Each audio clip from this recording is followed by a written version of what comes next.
नमस्कार। हर हर महादेव। आप सभी का हमारे चैनल पर हार्दिक स्वागत है। यहाँ आपको सनातन धर्म, भगवान शिव, हमारे पौराणिक इतिहास और आध्यात्मिक ज्ञान से जुड़ी रोचक और प्रेरणादायक जानकारी मिलेगी। अगर आप सनातन धर्म में आस्था रखते हैं तो कमेंट में हर हर महादेव अवश्य लिखें। साथ ही वीडियो को लाइक करें और चैनल को सब्सक्राइब करना ना भूलें। तो आइए बिना किसी देरी के शुरू करते हैं आज का यह अद्भुत वीडियो। हर हर महादेव। शरणागति होने पर भगवान से प्रेम, तत्व का ज्ञान, संसार से वैराग्य, तीन बातें उसमें जागृत हो जाए। भगवत प्रेम, तत्व ज्ञान, सर्वत्र भगवान है और संसार से वैराग्य। समर्पण में क्या क्या समर्पण किया जा सकता है? जो कुछ भी तुमने अपना माना है, सब कुछ, जो कुछ तुमने अपना माना है, सब कुछ भगवान को समर्पित कर दो। निर्भय हो जाए। तुम्हारी ही वस्तु कई गुना बढ़कर तुम्हें मिलेगी। जैसे लॉकर में जब बैंक में जमा करते हो, तुम्हारी वस्तु सुरक्षित रहती है ना। भगवान को समर्पित कर देने का मतलब है कई गुना बढ़कर उसका परमानंद मिलना। शरीर, चिदानंद शरीर मिलेगा। पार्थिव शरीर समर्पित कर दो, चिदानंद शरीर भगवान दे देंगे। अपने सहचरी भाव, दास भाव, गोपी भाव, जिस भाव के आप हैं। इंद्रिय, दिव्य इंद्रियां हो जाएंगी जो भगवान के रूप गुण लीला का दर्शन कर सके। मन जो भगवान के सेवा का संकल्प विचार कर सके। बुद्धि जो भगवान की लीला का निश्चय करवा सके। अहंकार जो भगवान के दासत्व में स्थित हो जाए। सब कुछ समर्पित कर दो, बेपरवाह हो जाओ। आज से हमारा सब कुछ प्रियालाल को समर्पित। भगवान की वस्तु भगवान को समर्पण नहीं जो करता तो उसका क्या फल होता है? जो मनुष्य शरीर, मन, बुद्धि, चित्त, अहंकार इनको अपना मान करके अपने लिए भोगों में लगाता है, वो बड़ी भारी भूल करता है। जीवन के अंत में उसे चार बातें मिलती हैं। असफलता, खाली हाथ जा रहा। अतृप्ति, क्योंकि भोगों से कभी तृप्ति नहीं हुई। जीवन भर का ढोया हुआ पाप, दुखों का भार और नरक की आग। चार बातें मिलती हैं जो भगवान का भजन नहीं करते, भगवान की शरण में नहीं होते। असफलता, अंतिम परिणाम फलता, तृप्ति भोगों से, किए हुए पाप की पोटली और नरक। ये चार बातें मिलती हैं जो समर्पण नहीं करता, जो भजन नहीं करता। अपने को भगवान के प्रति समर्पण करने से क्या लाभ होता है? शोक, विषाद, दुख, क्लेश, कष्ट, संताप, भय, उद्वेग, ये सब नष्ट हो जाते हैं समर्पण मात्र से। भगवान के हम हैं, ये निश्चित बात समझ लो। समर्पण मात्र से दुख, क्लेश, कष्ट, संताप, भय, उद्वेग ये सब नष्ट हो जाते हैं। आनंद घन भगवान के आश्रय में उस जीव को नित्य परमानंद की प्राप्ति होती है। कैसा भी हो, अंत में भगवत परम पद। समर्पण का फल अंत में भगवत परम पद। जीवन भर कष्ट, क्लेश, उद्वेग, अशांति उसे छू नहीं सकती जो भगवान का शरणागत है। समर्पण की बात मन में क्यों नहीं आती? क्योंकि सत्संग नहीं मिला।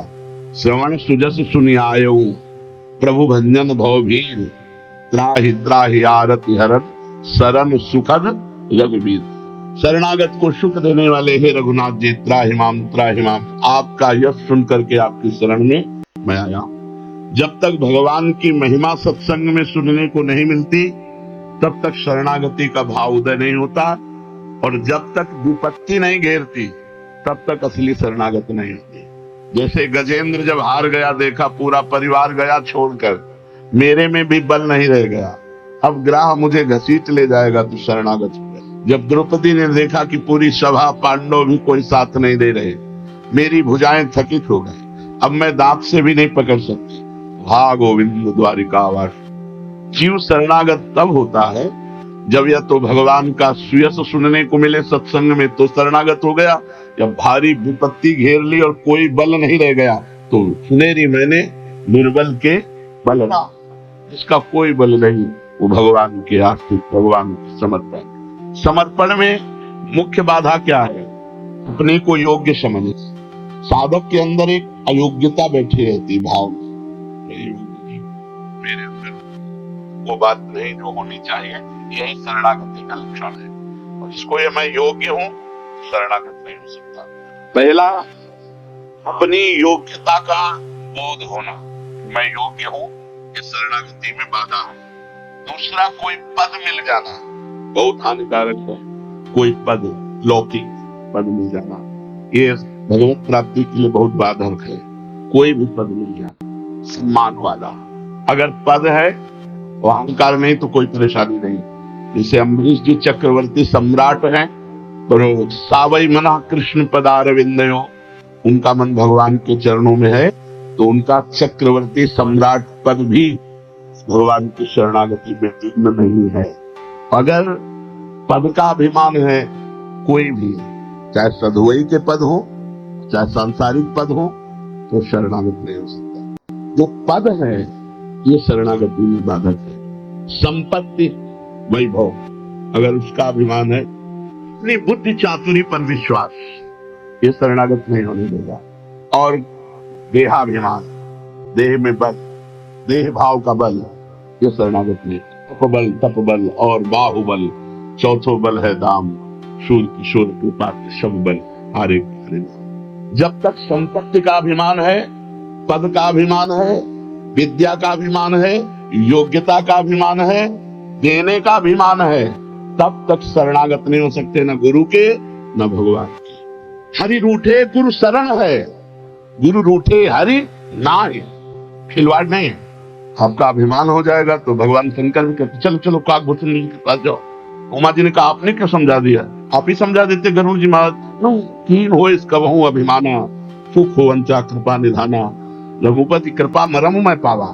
मैं भगवान की कृपा से समझ गया कि इसने कहीं अभिमान किया है। चलो चलो काकभूषण जी के नीचे बैठो जाकर के, गरुड़ हो, सबसे बड़े हो, नीचे बैठोगे तुम्हारा अभिमान गलित होगा। जाओ। अभिमान विद्वता का थोड़ी माया से पार करता है, दैन्यता पार करती है। अहंकार करोगे किसी भी तरह का नाली में ही गिरना पड़ेगा, संसार में ही भ्रष्ट होना पड़ेगा। एक भी ऐसा बताओ मर्यादा का उल्लंघन करने के बाद भगवदानंद में डूबा हो, एक भी। तुम पड़े रहो भगवदानंद में ही पड़े हो, पड़े पड़े शरणागति का कल्याण हो जाता है। प्रयागदास मामा जी गिरदा लगाए बैठे रहते थे, कोई पूछता तुम भजन तो करते नहीं, ऐसे बैठे रहते। बोले तुम भजन करो, तुम्हारा संबंध राम जी से नहीं, हमारे जीजा राम जी, हमारी जीजी सिया जी, हम क्या भजन करें, इसके जीजा राम जी, अब इससे बड़ा भजन क्या होगा। हर समय संबंध की ठसक में श्री राम व्यास जी क्या कह रहे, भजन करो तुम, हमसे कोई भजन से मतलब नहीं। काहू के बल भजन को, काहू के आचार, हमारा भजन लाडली व्यास भरोसे कुंवर के शोभत पाँव, 7 दिन प्रियाजू में तन्मयता, प्रियाजू में शरणागति। अपनी योग्यता, पद, विद्या, बुद्धि, अधिकार, धन, इनका अभिमान है तो शरणागति।